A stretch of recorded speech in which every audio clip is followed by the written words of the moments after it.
Bro, doesn't it just run chills down your spine? I mean, Blackveil Hazak. Anyway, it's your man's Dak 908, aka the Dig Dug himself. And this is why I love this Elder Dragon so much. I mean, look at him. I made my first Iceborne edit was with him and his standing variant. And it's just so cool because like both of these guys they're when you look at them, you're like, nah, they can't be Monster Hunter monsters. They just don't have that same look to them. There's like maybe one other monster I can think of that's kind of like that, who has this extremely like eldritch, gothic kind of look to them, and he's in Frontier, and that game is gone in like 3 days. But nevertheless, here we are. So Blackveil Hazak, he is a variant, I believe. I'm pretty sure it's a variant, not a subspecies. Elder Dragons don't really usually get subspecies; they just get variants. They're like their own kind of thing. Just sometimes, I don't know. Maybe I think the white and crimson Fatalis, they might be subspecies. I don't know. I don't like. Forget what I said. I don't know what I be saying sometimes. It's early in the morning. I just woke up. I'm working on my first cup of tea. Nevertheless, let's talk about Blackveil Hazak and what he can and cannot do. So the one thing that he still has with him is the effluvium, aka the secondhand smoke, aka the stink dust gas, aka no. You're gonna want to run miasma jewels, okay? First things first, do not walk into this quest without an immunity to effluvium. Now, if you can get the immunity to the effluvium, there's another skill that helps with effluvium that you can probably run to. I forget what it's called, doesn't matter, but if you just have the 3 miasma jewels, you'll be in relatively decently good hands. Now, when I say I highly recommend it, I full on highly recommend it. He's more so able to produce the smoke than he was in his standard form. Those spores that's on his body, they constantly produce it. They constantly throw the gas out there. They will actually hit you. They're actually attacks while he's just passively doing nothing. So you should really watch out for it. There's actually a spot where I get killed because of it. He has this new ability with the gas where I think it's new. I'm almost 100% positive it's new, but he can actually douse the ground that you're standing on with the effluvial gas or whatever the heck, and just stepping on it will kill you. Now, even with the resistance, it still hurts. It got me to the point to where he had me pinned in a corner and I was stepping on the floor, and the floor had the gas. Essentially, the floor was lava, and I was dying because of it. So it's kind of rough, okay? It's kind of rough. He likes to really spread it out everywhere. Now, a couple of his attacks that have changed a little bit from his high rank variant. However, if you remember fighting Arc-Tempered Vaal Hazak, which is actually my favorite Arc-Tempered monster to fight because, well, I think Vaal Hazak is just like my favorite fight and all the Elder Dragons in this game. Well, in the base game. He was definitely my favorite up until this next monster we have coming up for you guys tomorrow. Hint, hint, wink, wink, spoiler alert. Nevertheless, I think I'm rambling in this video. I apologize. Nevertheless, he has the spores, and he has new properties to some of his old attacks. The attack where he would just throw his body up and then like spray the smoke straight down, used to be able to block that once. Now you have to block it 3 times. 3 times when you're directly in it, 2 times when you're slightly behind him, and 1 time from a distance. It's the same property that he had when he was Arc-Tempered. So if you guys remember fighting him Arc-Tempered, you should be in even greater hands than most fighting him for maybe the first or maybe a couple of times, who probably even in themselves have not fought him Arc-Tempered. So just kind of remember that. He has the ability to put the smoke everywhere. He still has his beam, so you have to watch out for the beam. He now has another kind of beam, but it's not really a beam. I know I'm being really weird, but okay, hear me out. In Marvel vs. Capcom 3, Akuma had the ability to have one of his supers was he would shoot what a lot of people refer to like a giant Kamehameha, but with pretty colors. Now, it was a constant beam. Vaal Hazak has a constant beam. He also has what I'm calling a scatter beam, where it's not really a solid beam, it's more along the smoke, and it kind of like is able to kind of linger and drag everywhere else, as opposed to the beam only being able to move in the direct path in which the beam is moving because it's a beam. Akuma has the same thing. He has a super that's a direct beam. He has a super that's just a whole bunch of little Hadoukens that kind of like cover a lot more ground. Maybe I should put a video clip in there so you guys know what I'm talking about. But the ladder beam is very deceptive because you would think that, oh, I'm not gonna get hit by it because it's not coming fast enough. It will slowly get to the distance to where it probably will hit you. I've been hit by it and killed by it a few times actually, where I was like, okay, the beam's not gonna come and hit me because it's actually a rolling smoke as opposed to an actual beam. It starts off moving slow, or it starts off not covering a lot of ground, and eventually it will get to where you thought you were safe. So you have to really watch out for that. Both his beams, it's a retreating beam more often than not.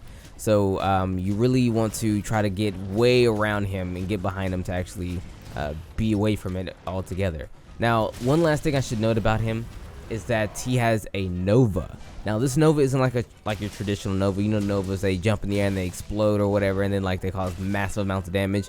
For him, he actually explodes with the spores, causing his spores to just basically 100% cover the ground in that icky stuff I was telling you guys about, to the point to where it's like it's almost impossible to move. You can only really move right underneath him. The spores cover everything that's like not directly underneath him, so you're forced to fight in like a shoebox. You know, it's really rough. Granted, the one thing that the spores on the ground don't necessarily have a real strength in is the fact that they don't really last that long. I'm pretty sure you can use like a slinger pod to actually cleanse them from the ground as well. Which one exactly, I'm not 100% sure. Maybe the torch pod, maybe water pod or something. I'm not certain. You only really fight him here, so I couldn't really tell. I don't really think that you could, but if you could, that's kind of cool. Nevertheless, that's that. Oh, one more thing.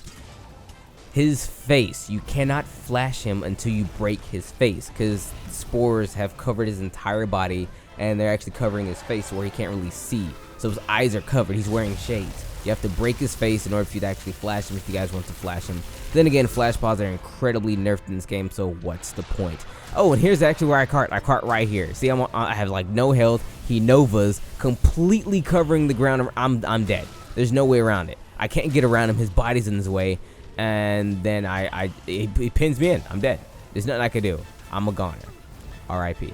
Oh, I wake up because my cat gives me the nectar. Yo, shout out to Big Kitty. But he hits me with this. Nothing I could do. Had to wake up and die. Facts. Anyway, let's talk about the gear. The armor of Blackveil Hazak is pretty amazing. I mean, okay, I talk about how armor looks.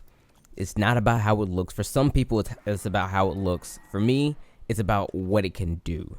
Now, what it can do and what it looks like, we've kind of been in a running theme here, but they both look and do a lot of cool things. So, obviously, this character is a female character. So, if you, like a lot of people, I don't know why, have a female character, you might like how it looks like you are in like a wedding gown, I believe. It looks kind of cool. The beta is more along the lines of that. You get the veil, I believe is what it's called, hanging all the way down. Because I believe the high rank one, it was more so you were dressed for a funeral. This time you're dressed for a wedding. Blackveil Hazak, a lot of his armor has like a silvery white kind of look to it.